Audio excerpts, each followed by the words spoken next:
Good morning, children. This is Venu sir with English grammar. This week I am going to take up some grammar topics before we resume the 5th unit of the textbook next week.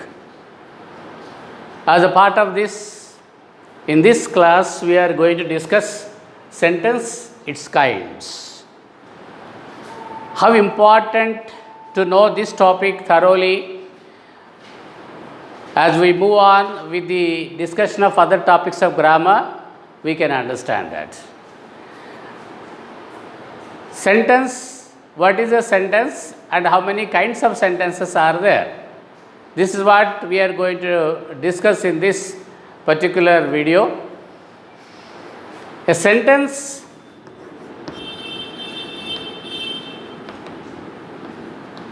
is a group of words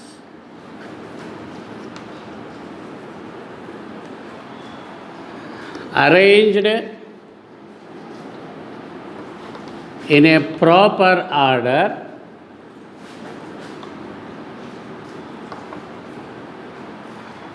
to make or give a complete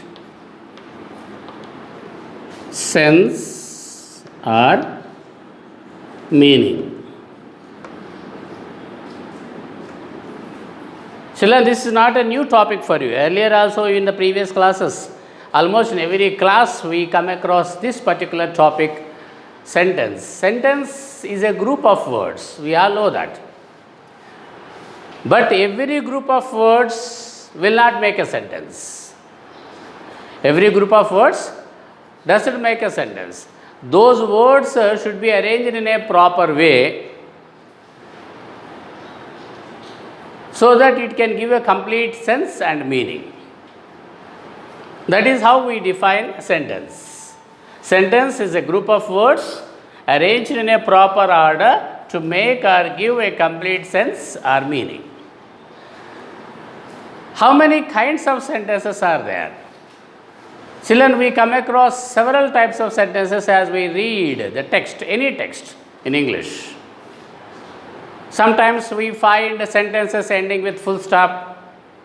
Sometimes we see the sentences ending with a question mark. And sometimes we see sentences ending with an exclamation mark. And a full stop, a question mark, and an exclamatory mark. These are the three punctuation marks which indicate the end of a sentence. Okay, children? Full stop,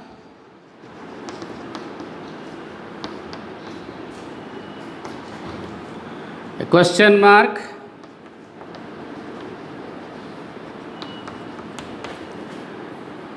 or an exclamation mark.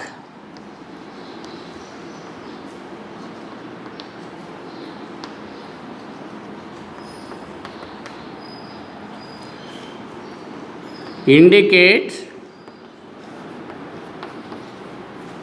the end of a sentence.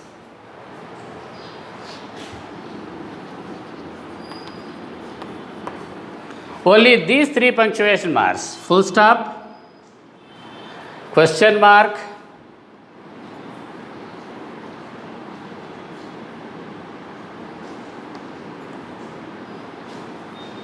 and an exclamation mark. These are the only three punctuation marks in English language that indicate the end of a sentence. This is what we should know before we go into the details of the kinds of sentences. So, in every lesson or every text that you go through, generally in your textbook, any textbook, English language textbook, you find many types of sentences there. Some end with full stop, some end with question marks, some end with exclamation marks. So let us see the kinds of sentences now. Once the kinds of sentences are known, yes children, now kinds of sentences. We have already learnt the definition of a sentence. A sentence is a group of words which are arranged in a proper order to make or give a complete sense or meaning.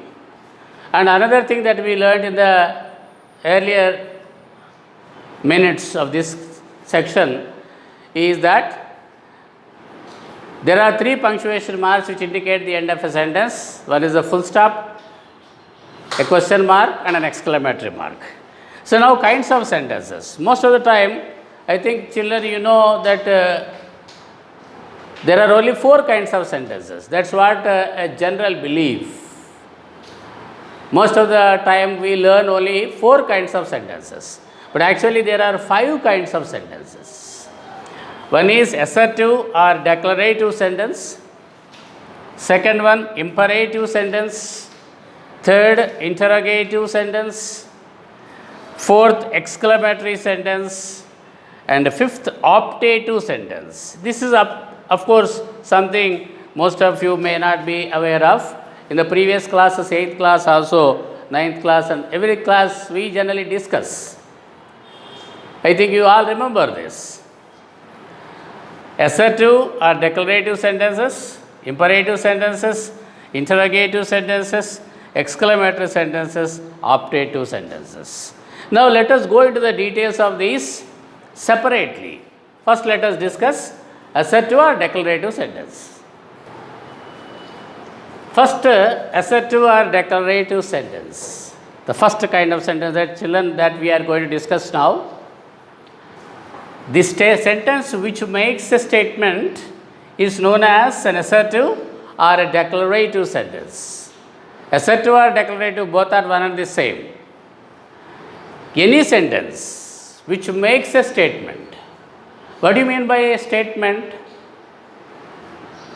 How do you identify? That is also given there. How to identify? Any sentence which makes a statement or an assertion is known as an assertive or declarative sentence. How can you identify an assertive or declarative sentence? An assertive sentence or declarative sentence always begins with a subject. Subject means not the subjects that you study. Subject here in the language means either a noun or a pronoun. Always remember this, children. Any sentence, either in the subject's place or object's place, there must be either a noun or a pronoun. Nothing can be there in the place of the subject or the object other than noun or pronoun. That's what I wrote here. Either a noun or a pronoun, and it ends with a period. Period is nothing but a full stop. Period means full stop. This is how you identify an assertive or a declarative sentence. Let us repeat this, children. The sentence which makes a statement is known as an assertive or a declarative sentence. How to identify an assertive or declarative sentence? Always begins with a subject. That means either noun or a pronoun. And it ends with a period, means a full stop. Okay, children. This is now we are going to write some examples after this. Just closely follow that. You can see the examples here, children. As per the definition of an assertive or a declarative sentence, that must begin with a subject, either a noun or a pronoun. You can see this is a pronoun, this is a noun, this is a noun, this is a pronoun, this is also a pronoun. So, all these sentences have begun with either a noun or a pronoun, that is a subject, and they all end with a period, means a full stop. So, any sentence beginning with a subject, either a noun or a pronoun, and ending with a full stop, you can clearly see this. That is called an assertive or declarative sentence.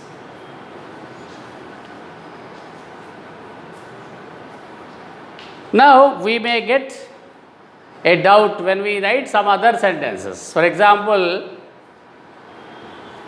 correct my books.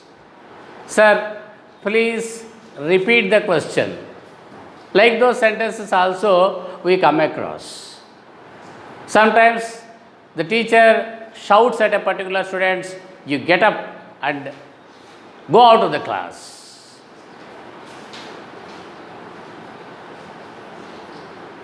Sometimes the teacher instructs you to collect the books from the other students for correction. Sometimes at your home, your parents tell you, switch off the lights and fans when you are not there, when you go out or when you come out of the room. All these sentences also end with a full stop, but they are not assertive or declarative sentences. What are those sentences? Let us learn now. Let us learn now. That is what is called imperative sentence. Imperative sentence. A sentence which makes an order or a command, or which makes a request or a suggestion or an advice, is known as an imperative sentence. Any sentence, the sentences which are used to give commands or orders, the sentences which are used to make requests to others, or the sentences which are used to give an advice or a suggestion to the others, they all come under imperative sentences. And how to identify imperative sentences? As I told you, imperative sentences also end with a full stop like assertive or declarative sentences. But the difference is, an assertive sentence or a declarative sentence begins with a subject, means either a noun or a pronoun, whereas imperative sentences begin with a finite verb. Get up. That is a verb. Go away. Go is a verb. That is a sentence only. Take medicines regularly. Go on a morning walk. Do exercise regularly. Play games.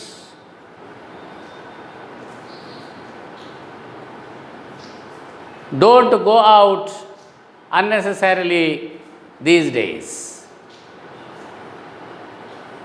What are these sentences, children, that I have spoken out now?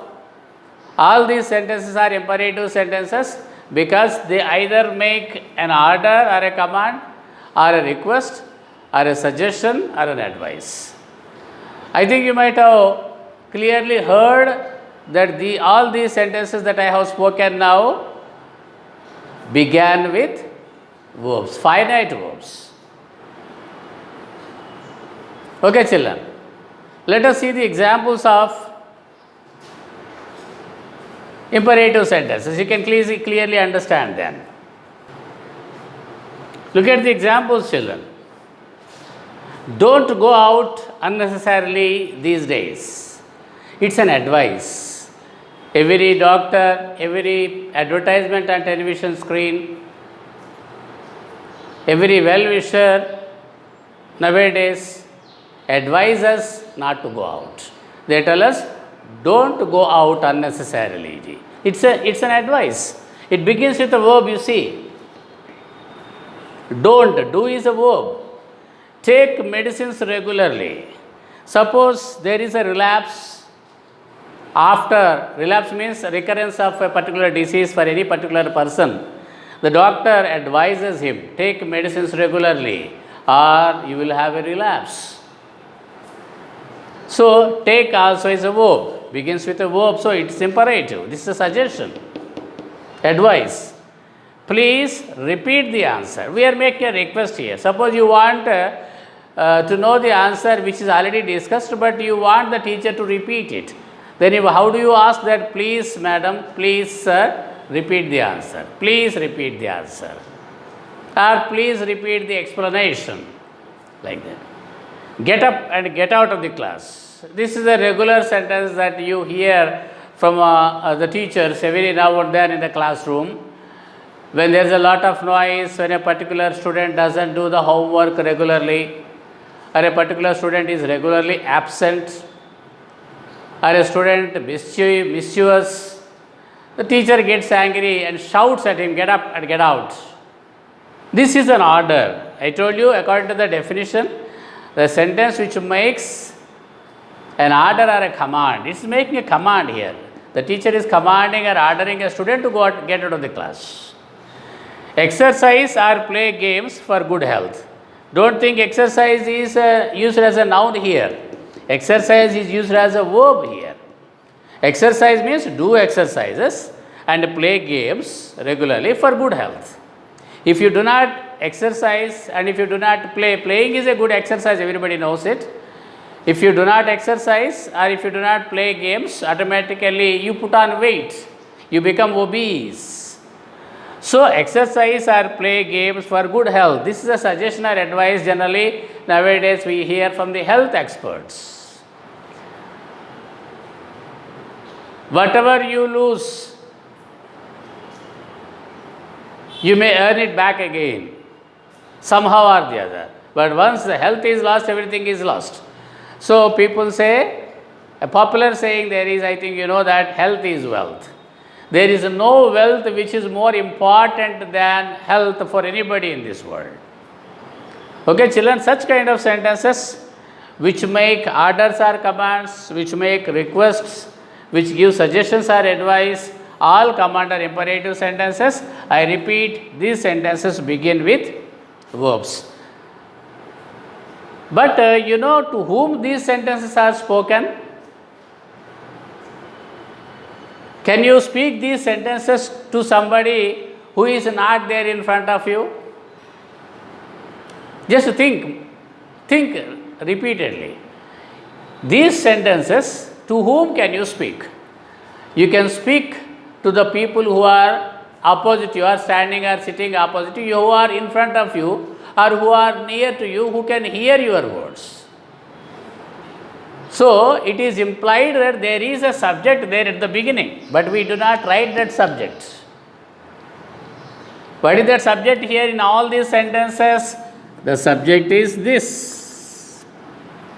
You, second person, because to the other person only, to the second person or the person to whom we are speaking, to them only we can give such kind of instructions. We can speak such kind of sentences to those people who are in front of us, whom we are speaking to. So, it is implied there is a subject here at the beginning, but we do not write that subject. We begin the sentences with verbs or finite verbs. That is why these sentences come under imperative sentences, and imperative sentences begin with finite verbs. Remember that. So, with that, we come to the end of the second kind of sentence. Now, let us go to the third.